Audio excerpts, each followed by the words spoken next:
What's up, everybody? Welcome to our college basketball big game breakdown for Tuesday, February 10th. My name is Logan. With me in the studio, Nick Von Brick. Yo. The Super Bowl is in the books. Football is completely done. College basketball is getting our sole attention. Saturday, just a quick recap of how our Saturday went. We went a combined 3-3. I believe 1-1 for you, 2-2 for me. We got a little fortunate with Louisville minus 7.5 there. Played the free throw game and they ended up fouling Louisville late when they really didn't need to. It did us a solid. We had the BYU-Houston over, which I felt good about.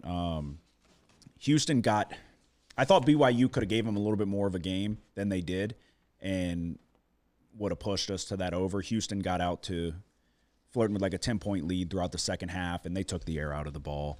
And then I'm trying to think. I had Auburn at home against Alabama. That one was unfortunate. Auburn just – I don't know. Auburn couldn't get the necessary stops that they needed down the stretch, and Alabama just they hung around and hit timely threes and did what they seemed to do, but they were not shooting it very well to start. And in the first half, it looked like everything was going according to plan. So, but the second half they pulled away. What were you or two? I'm blanking on. Yeah, I went 0-2. Oh, did you? I think you went 1-1. Yeah, I had Notre Dame minus 2.5. Oh, you took Cal, not Clemson. Yeah, and then I took Cal. Okay. Well, Notre Dame got off to a horrible start. Yeah. And fought back. They were down like 15-2 or something like that. Mm-hmm. Came back and I think they lost by 3 or something. But okay. Yeah. Well, fuck. I don't know why I thought in my head I'm like Cal started off hot, then got I think they scored like 2 points in the last 10 minutes of the first half, and it was over by then. Yeah. Well, we look ahead to Tuesday. Not that really instills any confidence in you, I guess, but a pretty small slate of games for Tuesday from what we're normally accustomed to. A lot of ranked teams in action, but not just a smaller card, like 22 games total. So little slimmer options to pick through, but I found 3 that I'm going to go with. You have 2? Yeah. All right, I will lead it off. We're going to go one of the bigger games of the night, Purdue, going on the road to take on Nebraska. Money has come in on the Cornhuskers. 2 teams, in my opinion, that match up very similarly. I think at this point, Purdue has played a tougher schedule. I don't think that's really debatable. But they're kind of hitting that panic button. They're looking at the panic button on the table right now, where they have some issues for sure. Trey Kaufman-Wren's been extremely wishy-washy throughout the year. Fletcher Loyer is when he's on, he's on. He doesn't seem to be on that much, though, and they need someone to, from the guard position, pick up Braden Smith and provide just a little bit more offensive output. But we're going to go against we're going to make one of the cardinal sins, I guess, and we're going to take a road team here. Ranked matchup, conference play. We're taking the road team, Purdue, plus 2.5. I do think that Kaufman-Wren can get the better of Rank Mast. I don't think Rank Mast has been playing very well over the last couple weeks. You look at Nebraska, they're 21-2 with 2 of their losses coming in the last 3 games and against the class of the Big Ten in Michigan and Illinois. Purdue was widely considered to be in that upper echelon of teams in the conference. So I think that there's the edge with Kaufman-Wren over Mast, and I think it's the clear edge at the point guard position. Braden Smith's the best player on the court. He's got to take care of the ball. He's got to stop turning the ball over. I think we see a good bounce back here. I've been fading this Nebraska team against Michigan and Illinois, but also we got burned fading. We took Indiana when they played Nebraska. So maybe they give me again. I'm just not a believer in the offensive output. If you can stop Sanford, who is an incredible player, especially given his size, he very good at getting open around the perimeter and one of the quickest releases in college basketball. So he's going to get threes up. He's going to make them. And if you can contain him, though, somebody else has got to pick up in the scoring department. I don't trust Rank Mast to do it. So I'll take the 2.5 points with Purdue and kind of go against the grain and what we at least like to do, and we're going to take the road team here. So Purdue plus 2.5 will be my first one. Which way are you going? I'm going to go to Virginia, Florida State. Okay. We got a good look at Florida State against Notre Dame this past weekend. They play extremely fast and they shoot a lot of threes, even though they aren't the best team at knocking them down. They 290th in the nation in three-point field goal percentage.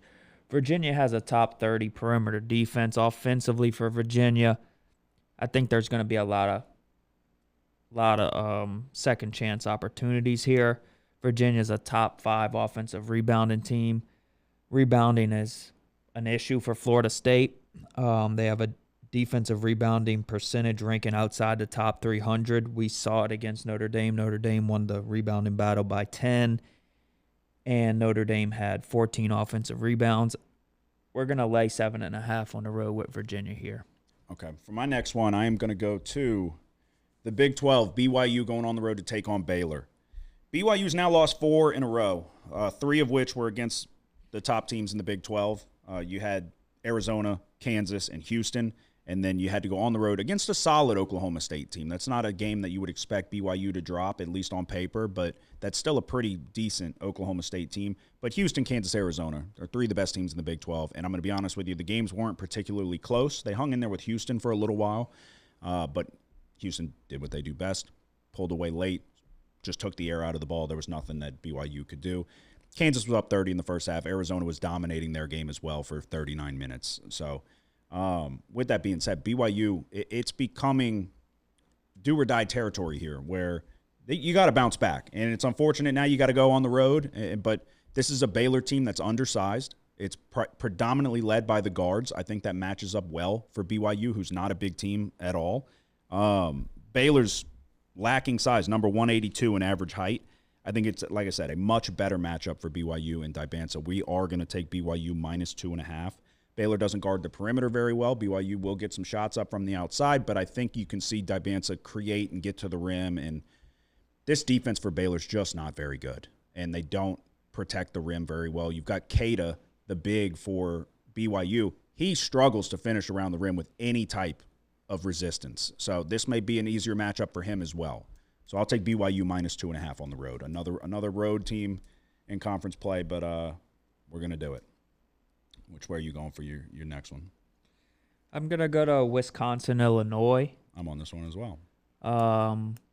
Both teams coming off of overtime losses on Saturday.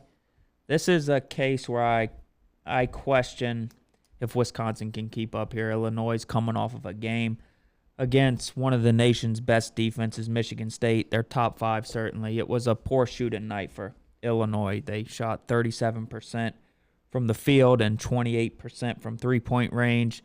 Keaton Wagler really struggled in this game, 2 for 16.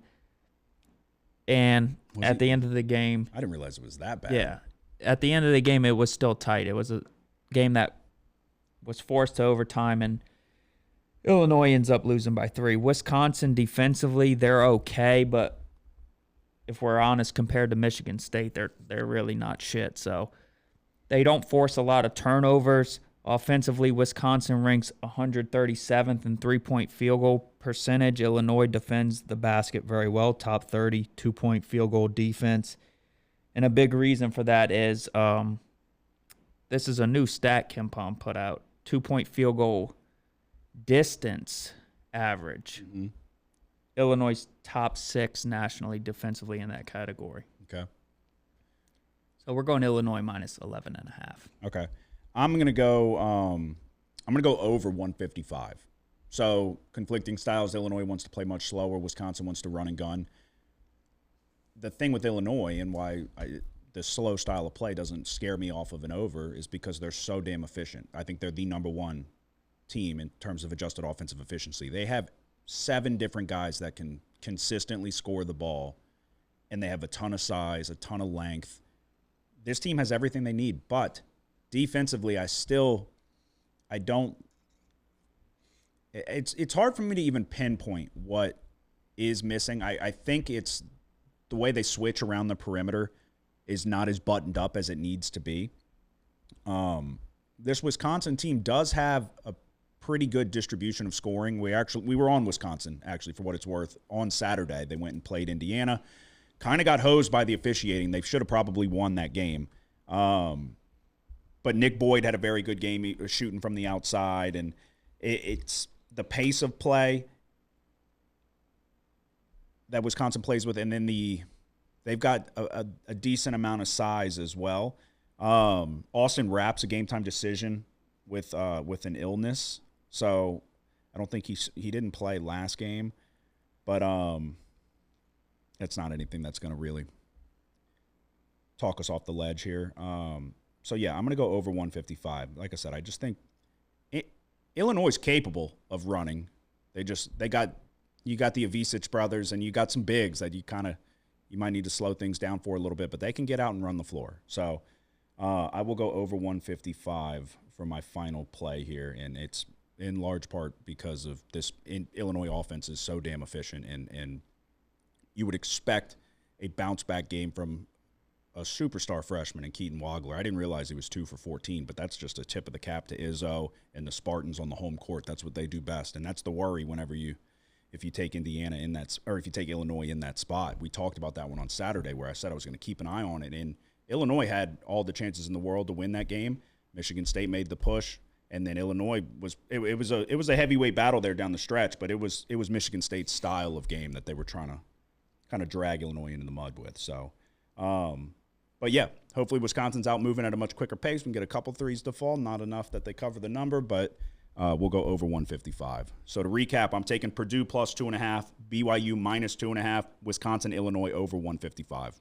We're going Virginia minus 7.5 and Illinois minus 11.5. There you go. That is our best bets for Super Tuesday. We are tossing around the idea of doing some golf content, so be on the lookout for that if that interests you. But like I said, football is done.